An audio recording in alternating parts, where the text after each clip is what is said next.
Okay.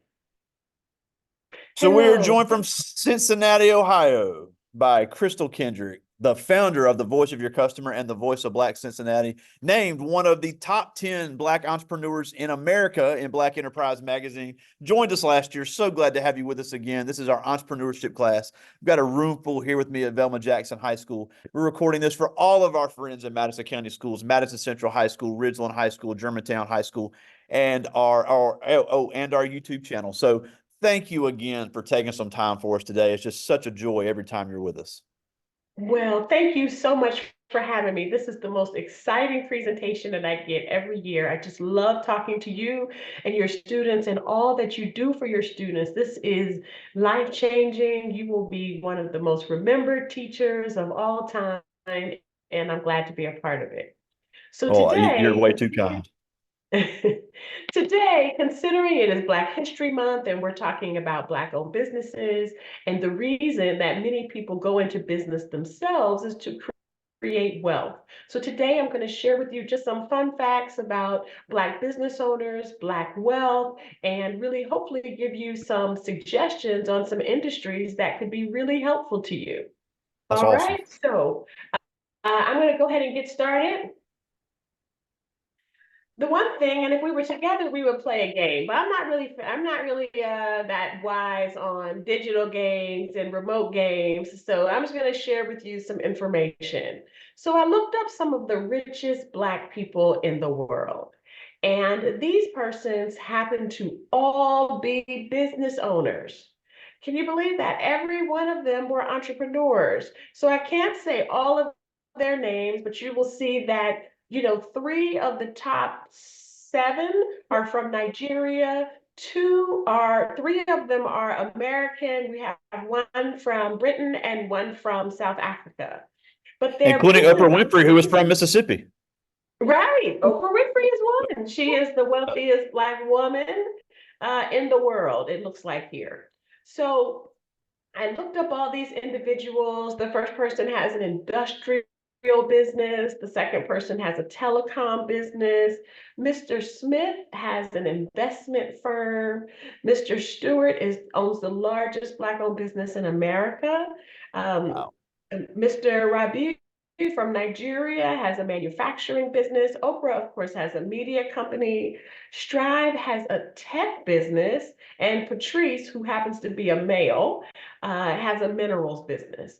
So these Wow. businesses are very, very diverse. Some are services, some are products, but they are all quite unique industries and really industries where African Americans have not traditionally concentrated their business. So not only are they unique by their race and lived experiences, but they are unique in the business types of businesses that they chose to invest. All right. If we go to the next slide, these were some names that I thought you might recognize.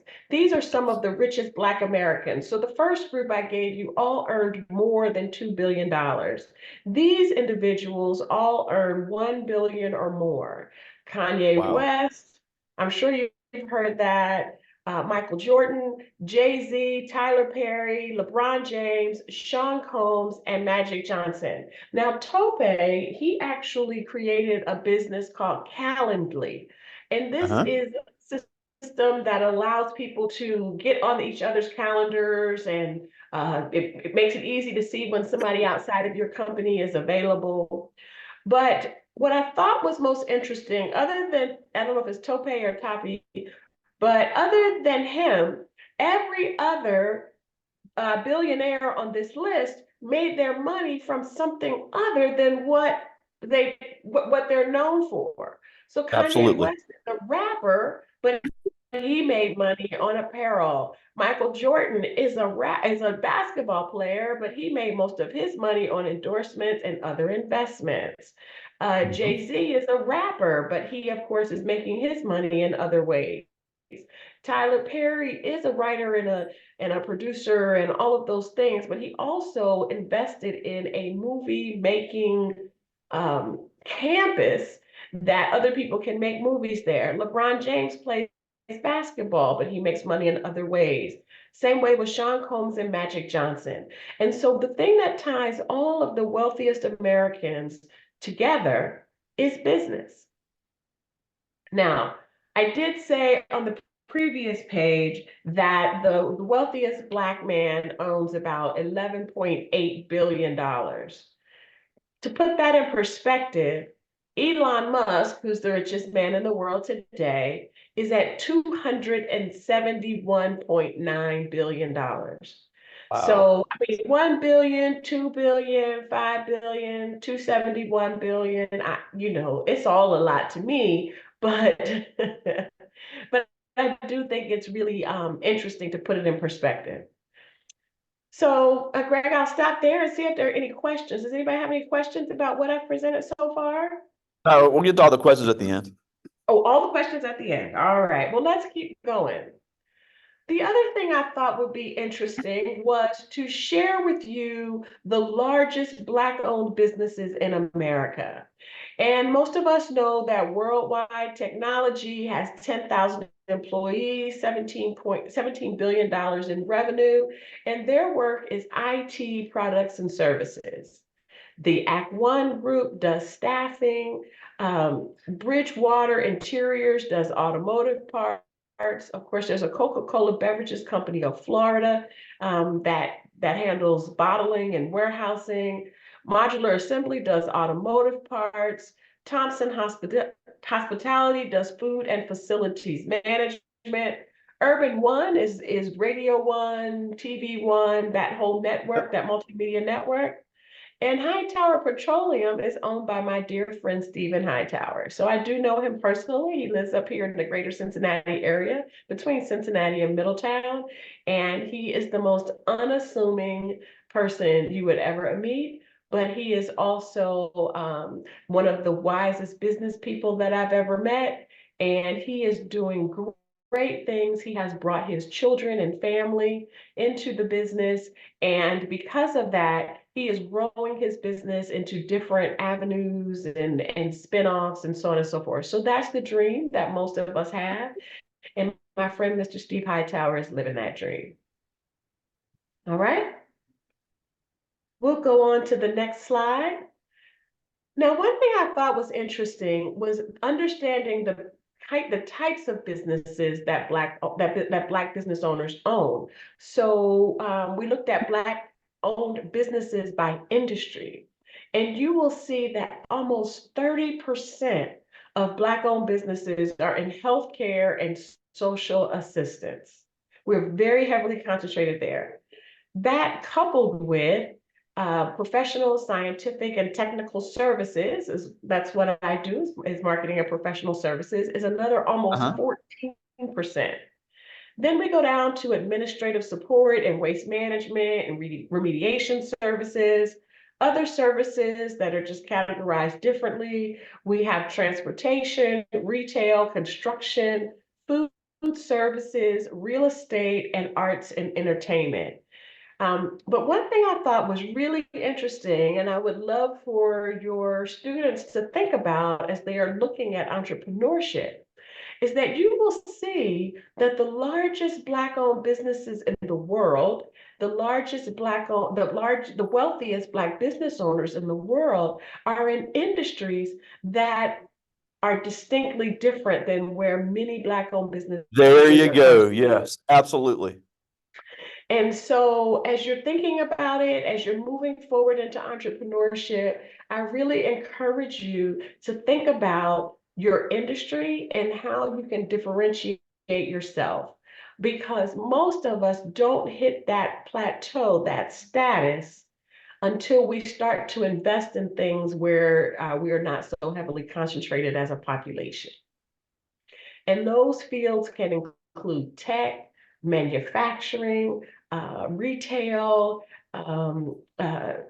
mining, just minerals, any of these other types of trades. Now, admittedly, the barrier to entry to some of those industries is quite high. It takes a lot of capital investment. It takes a lot of knowledge and skill set and certification. But I feel confident that this class and anybody out here listening, that if they really wanted to, they could figure out how to do something that other people are not doing, or in particular, other minority or disadvantaged or underserved business leaders are focusing. So I hope that message hits home, be different.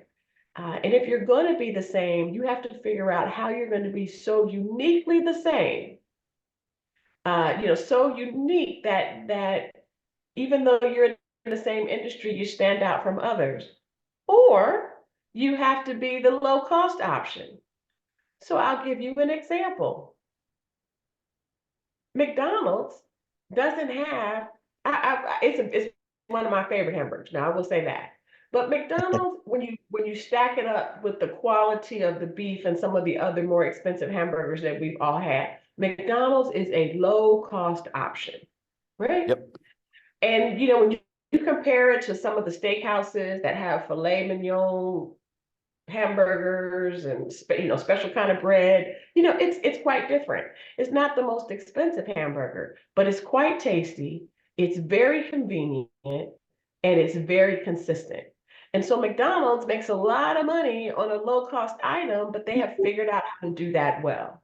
So I Yep. encourage you, as you think about your career ventures and your entrepreneurship passions, think about either what is different, what you can fund, how you can be unique in a field that is crowded, or how you can make money as the lowest cost option. All right. Now I want to share with you a few facts about Black-owned businesses. There are about 161,000 US firms. That's about 2.7% of majority Black ownership. Now, Wow. let me say this as well. Many times there's some confusion when we talk about a business. Some calculations include solopreneurs, right? Just someone who works independently and they do very well. They have clients, they have partners, they're artists, they just do a lot of different things, right? But they are their business. And some organizations and entities count a solopreneur as a business. Others say that unless you have an employee outside of the home, then you are a contractor or an independent and not Yeah. necessarily what they're classifying as a business. And so this 2.7% could very easily be those that have employees outside of the home. Yeah. Okay? All right. Atlanta has the highest rate of Black-owned businesses in the US. Portland, Oregon has the lowest rate of Black-owned businesses in the US. Nearly 3 in 10 Black-owned businesses are in the healthcare and social assistance industry. We talked about that. 39.1% of Black-owned businesses are owned by a woman. And so one thing that I think is really unique is that number is very high compared to other races. So when we compare ourselves to Caucasian or Asian or Latinx or Native American or any other races, Black women have the highest percentage. Now, there are, of course, are still more Black-owned businesses than they're owned by men than women, but the disparity is not as great and the gap is not as great. And that's pretty important. It's also important to note that just entrepreneurship really increased during the pandemic. So these numbers are just staggering, and that's a good thing. Black or African American owned firms provided income for about 1.4 million workers in 2021, with a $56.3 billion in annual payroll. Wow. That's a really big thing. The majority of Black business owners have a college degree. So I want you all to think about that. A college degree is not required or mandatory, but it is common among the most successful business owners in the world. We all know that some of our entertainers do not have college degrees, but they have talents that are out of this world where they could pay people with college degrees to help them out. So I just encourage you to think about your education. And if it is not a 4-year degree, that might not be what your interest or specialty is, but at least have the highest educational credentials for the industry you pursue. So whether that is a 2-year certificate, whether that is some sort of professional certificate or bonding or certification or test taking or training, whatever that is, ensure that whatever industry you are pursuing, you have reached the highest level of education. Because I will tell you, just like my grandmother told me, you never want to be the least educated person in the room. All Yeah, right? and another stat is that, and this isn't an opinion, this is a fact. Right now, in the United States, black women are the highest educated portion of the population. Mhm. And We it's are. actually not close. That it is black women right now are leading the way when it comes to educational credentials. Absolutely. Absolutely. All right. And so for most Black American majority owners, their business is their primary source of income. And that's a little bit different than some other industries who may have retirement or endowment or pension or some military payments or independent wealth or estate wealth. There's a lot of ways that people have income other than their work or their business. But for African American and Black uh, owners, our businesses are our primary source of income. So I think that's about it for now. I want to stop and get some questions. I know we have just a short Well, period of time oh yeah. for our Well, class. there's some things. Well, there's some things I want to talk about before I get to the students' questions. Is first, you went to Temple University. You got a I master's did. at Northern Kentucky. So, even though we are entrepreneurship, we like to hear about people's educational background. So, talk about your experience at two pretty good sized universities, uh, as you got your degrees. I did. So I attended Temple University in Philadelphia, which is the city school. It is not the state school, but it is the city school. And I can't remember how many thousands of people were there, but I just remember in my first set of classes, I went from a classroom of like 15 to 20 students in my high school AP classes to 100 to 300 or more students in this lecture hall. So that was a really big experience. I also, even though I was about an hour away from home, that was the first time that I actually lived in the heart of the city. I had always grown up in the immediate suburbs. So that was an eye opener where I had chances to take public transportation and walk a lot of places and really just get to know the community as a whole. So that was a great experience as well. I also joined my sorority. In college, did some internships and I majored in marketing and communications. So when I graduated, I naturally pursued a career in marketing and communications. I worked in corporate America. I started working in corporate America as soon as I graduated from undergrad. And then 6 months later, I received my first student loan bill. And I think, and now this was 30 years ago. At the time, the payment was almost $400 a month, and I was probably making $9 an hour. And I said, my goodness, I can't afford this. And the student loan lady said, well, you can file bankruptcy. I said, I don't want to do that. She said, you can pay it. I said, well, if I could pay it, I would not have called you. She said, or you can do an educational forbearance. And I said, what is that? And she said, it is if you go back to school, you don't have to pay your student loans until you graduate.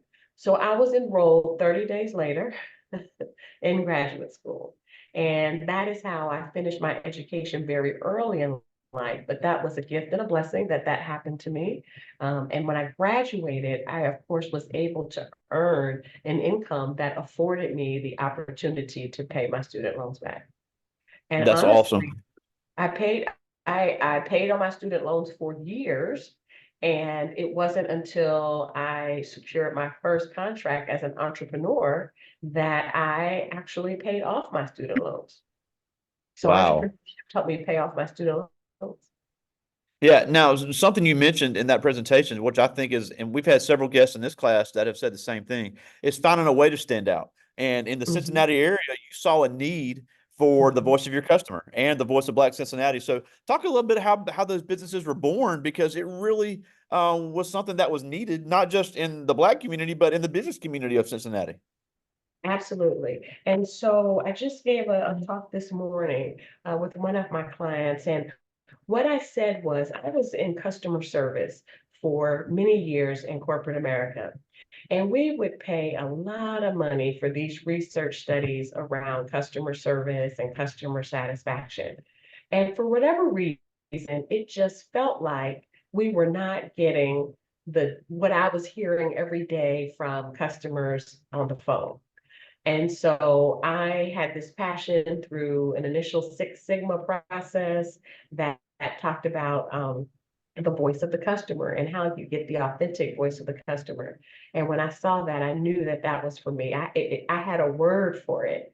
I had a vision for it.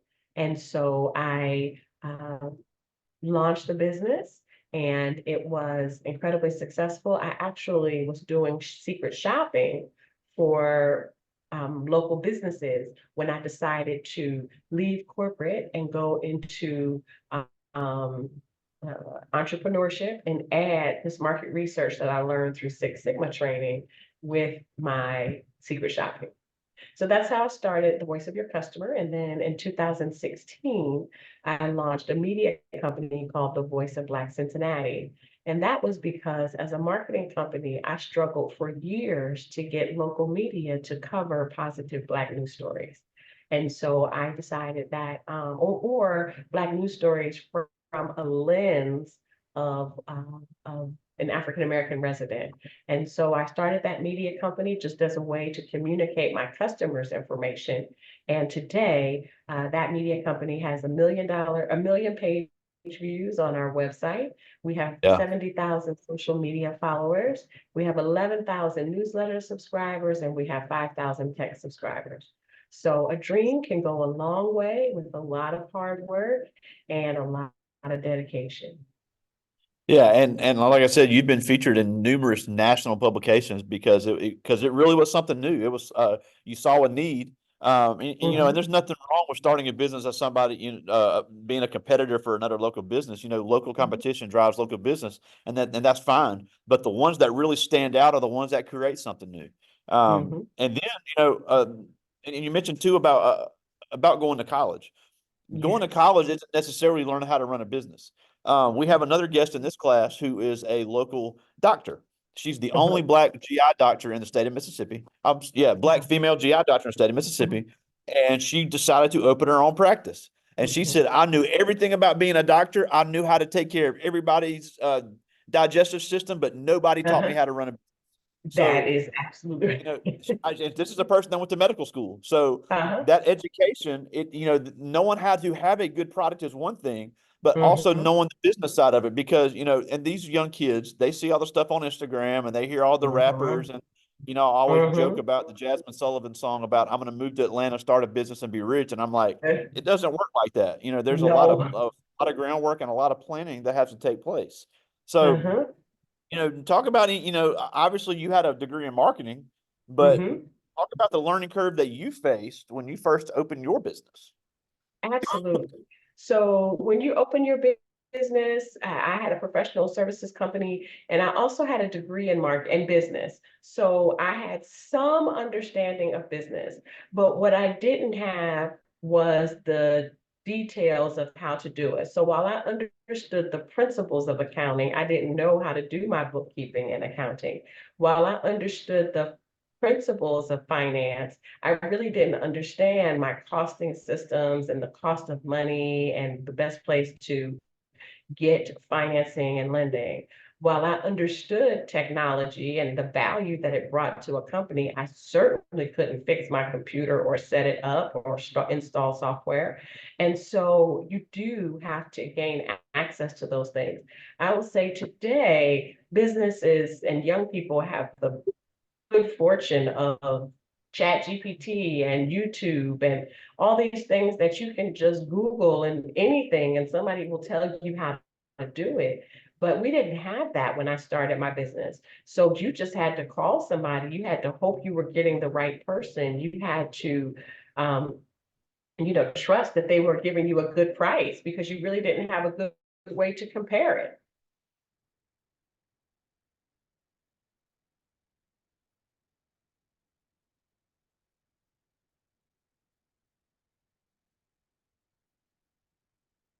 I'm sorry, I got kids coming in and out. That is Now, no problem. and another thing is that, especially now since COVID, you have Mhm. entrepreneurs that specialize in working for entrepreneurs. Yes, they We do. have another guest in this class in the New York area, and her whole business is she does financial statements that specialize on Black female-owned businesses. So that's all Mhm. she does. So Mhm. these companies hire her to do their books. They're not hiring a full-time employee. So yeah, everybody's not going to be an accounting expert. If you know you're not strong in that, find somebody that is, and then you have a great partnership. You can promote them. That can promote you. That's not somebody that's going to compete and take away your customers. That is absolutely right. And I will tell you that when you become a business owner, and even as a manager, you have to, you don't figure out how to do something. You figure out how to lead something. You figure out how to put checks and balances in place so that you can verify what is being done is done correctly. You put things in your name so that you get notified when things happen. You do all of these things. So to be a smart business person, you have to hire someone with the right credentials, but you also have to put checks and balances in place to ensure that what is being done is in alignment with the law, is in alignment with your industry best practices, and in alignment with the mission and vision and culture of your organization. Yeah, and now the last thing I want to talk about before I get to the students' Oh, questions is yes, obviously high school kids, because we've had several students come out of this class and start their own business, whether it be just a side yes. hustle or whatever. And Mhm. the first thing and it almost without fail, the first thing I always tell them is you're not charging enough.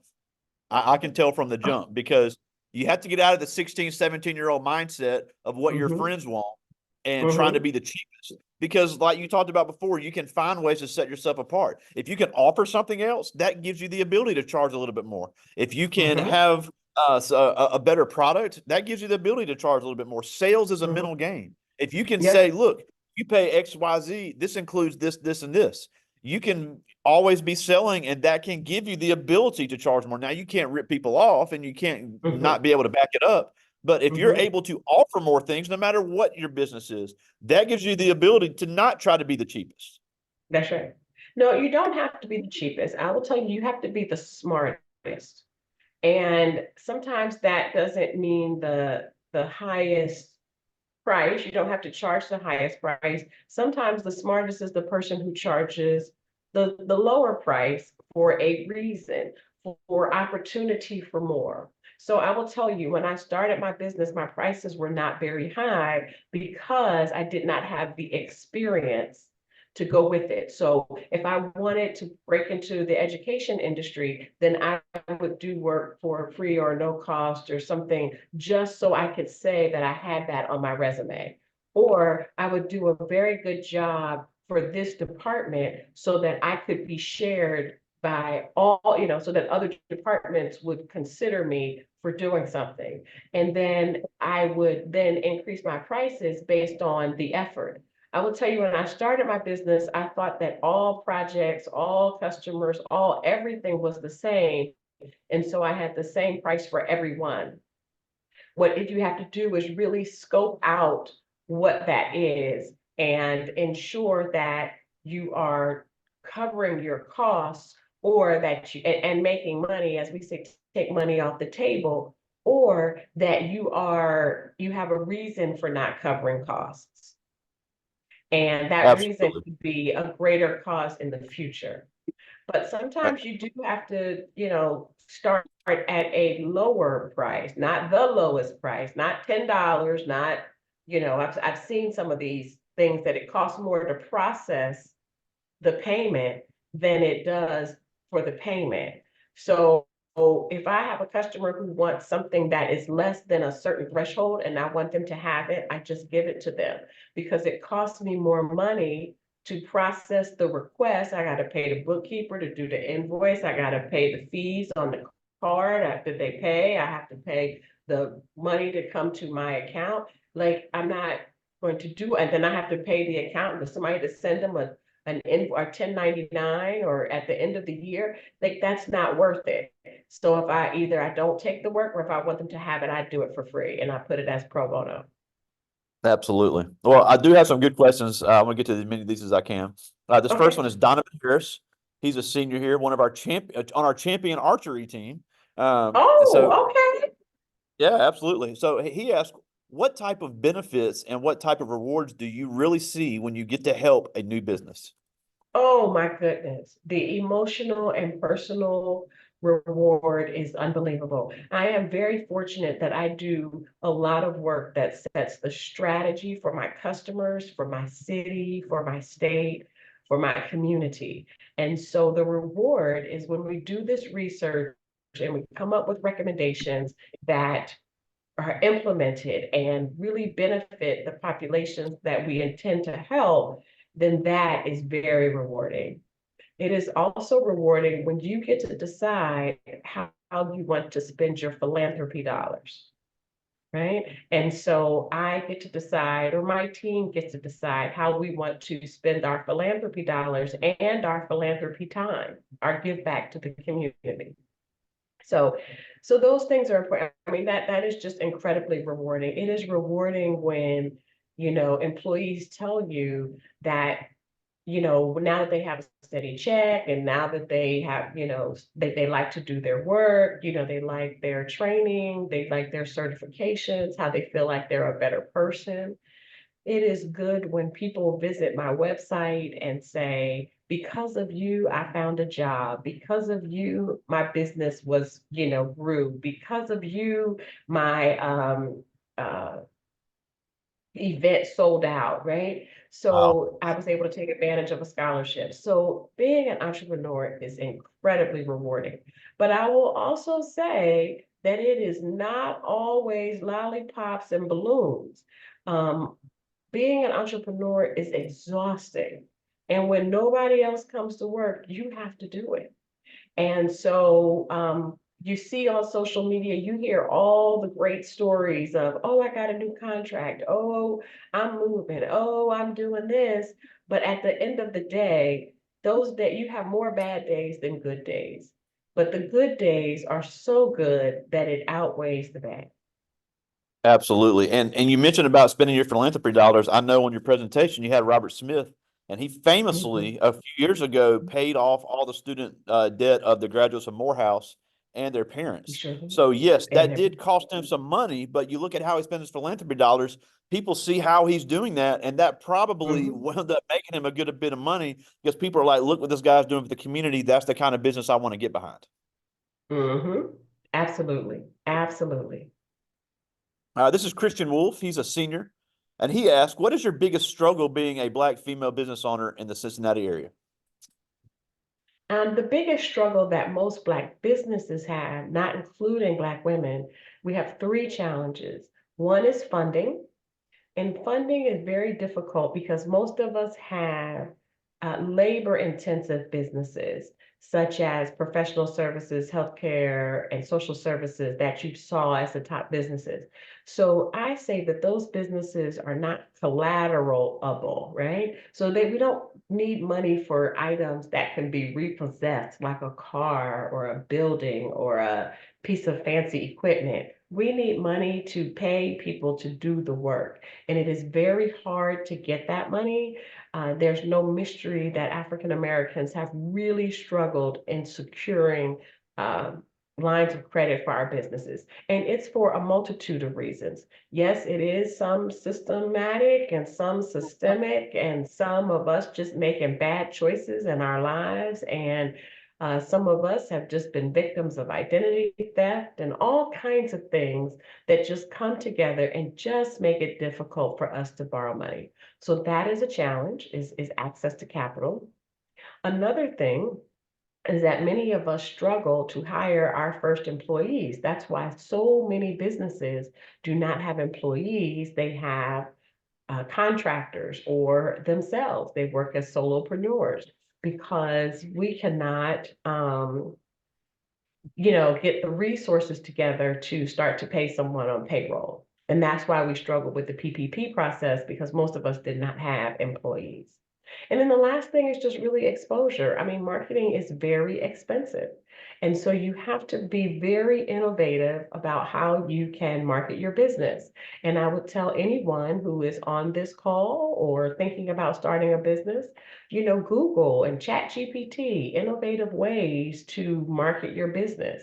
And you will come up with some great things. You can do some crowdsourcing for information, all kinds of things. I have a friend who owns a t-shirt company, and he said he didn't have a marketing budget. All he had was some t-shirts. So he called 25 of his friends and asked everybody to wear these shirts downtown on our Fountain Square at a very busy festival type weekend. And people were like, "Where'd you get that shirt? Where'd you get that shirt?" And all of a sudden he was selling them out of the back of his car. Now he has Wow. locations across the city.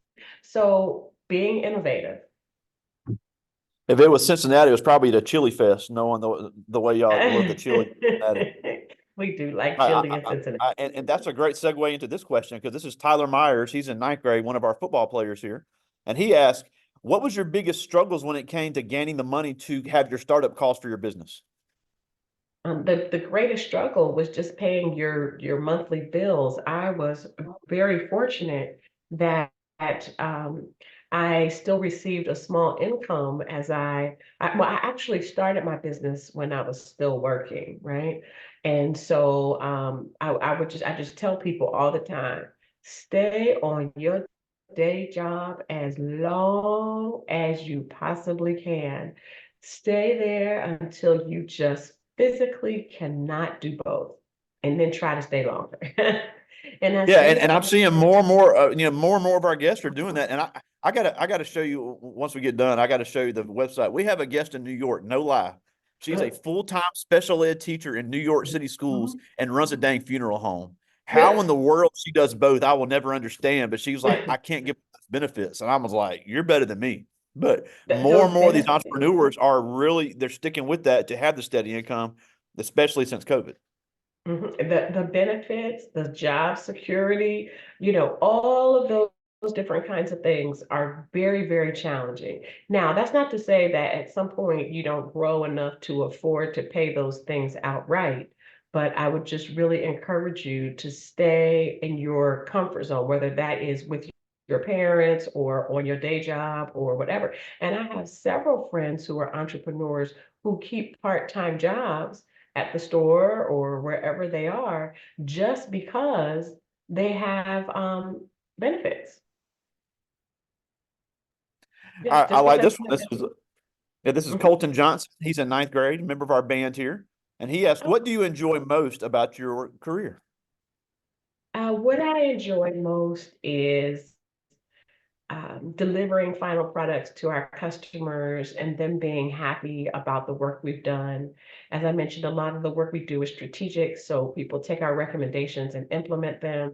And so to see our recommendations come to fruition, and to actually work, not just come to fruition, but actually make a difference, that is what makes us happy. That's That's awesome. I probably just got what. one. I just got one more. This is Braylon Carter. He's also in ninth grade, also a member of our band. He asked, what do you plan on changing in the future that may be different than what you've done in the past? Someone else asked that on social media the other day, and now these are my comments. The first thing was my business was hacked to cybersecurity. We were cyber hacked, absolutely. And so Wow. I am very, very focused on cybersecurity, technology, safety, access, all those kinds of things. So that's a focus for my company. There's a lot of money in that right now, too. Oh, well, it's not that we're doing that kind of work, but we are Yeah. procuring that kind of Yeah, work but and finding making somebody sure. to do that, finding, Mhm. cybersecurity companies are making a lot of money right now. There's a They big are need making for it. some, That's another there's a good business to lot. get into. It is. So that's one. Another thing that we're really doing is focusing on our industry. So many times we can be so busy in work that we forget the value that comes with being associated with our industry group. And so we have really committed to being engaged with our industry groups, going to conferences, meeting people. We have acquired new customers. We have acquired new learning, new ways of doing things. And so I just encourage you, anyone who is interested or they even think they know what kind of business they want to do, then just start following, this industry group on social media. Just start following experts about it, just to get started, just to know something about it. Everyone cannot afford all the access that goes with some of these groups. However, you can follow on social media for free. You can sign up for the newsletter for the industry group for free. So that's the second thing. And the third thing is artificial intelligence. It is here to stay. It is changing the way we operate. And not just artificial intelligence, that has been around for a while. It's the generative artificial intelligence, such as ChatGPT, BART, Bing, DALL-E, and all of these other systems. They are not going away. We need to learn to use them and to use them well and to use them to our advantage. And what I find with many people is they think that these systems are the answer to their questions. And I try to encourage people to say you would get more value if you use them as a resource for your There you work. go.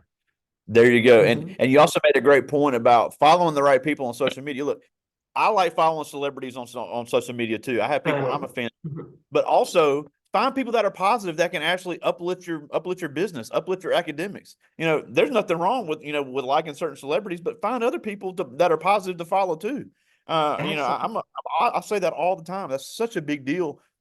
And heaven forbid you actually get a good business idea out of it by seeing that's working for somebody else. Uh, Absolutely. And follow the business newspaper and follow your local business of Chamber of Commerce. I mean, if you're serious about being in business, you should absolutely understand your industry groups. You should absolutely understand your chambers of commerce, and you should absolutely understand your business newspaper. And if you are in business, you would know that already. So I would venture to say if you're not interested in doing that kind of stuff, then I don't think you're really interested in being in business. Absolutely. Well, we're almost out of time, and we thank you so much for taking some time for us. You're one of our favorite guests, and I learn something every time you speak to us. And I'm just honored that somebody of your stature takes the time for us to speak because I know you're very humble, but your accolades that you have, I'll put up against anybody we've had in this class, and it's just so great to hear from you. But before we go, you're building a black-owned business that appeals to so many great customers there in the Northern Kentucky, Southern Ohio area. So as these kids start to transition out of high school and into their next step, and they're thinking about starting their own business, they're going to face some obstacles. What do they need to do to mentally prepare to face those obstacles to be successful entrepreneurs? Well, the first thing I would say is at this point, I really believe that you should be learning your trade, right? Learning what it is that you are going to sell. Learning everything you can about it. If it's grass, if you're going to be a landscaper, I have a friend who started his landscaping business at 14. At 24, he was a multi-million dollar company Wow, that's from incredible. cutting grass, right? But he was serious about it. He went to the grass cutting seminars and he did everything around grass cutting and it really paid off. And while he did that, he also went to school. So when he graduated from college and he had this business and he focused on, he was ready to propel himself. And so what I would just really say is this is a time for your young people to think about the kinds of businesses they want to enter, learn as much about that trade that you possibly can and accompany that with formal education. So if you like music, be sure you know how to read music, be sure you understand the history of music, be sure you understand the future of music, etc. And that goes with all of the groups. So again, pick your industry, get your formal training in the industry, get your formal training in education, you know, take new customers strategically. You might need to do some things at no cost just so you can figure out how your processes work and do all of that. And that's okay. But I will tell you, every single project that I did that I thought I was doing for free because, I wanted that kind of work, they ended up offering me a payment. Every single Wow. one of them. So if you go and your intention is to really learn and to do the right thing, I promise you, they will pay you either in cash or recommendations or repeat business or whatever the case may be.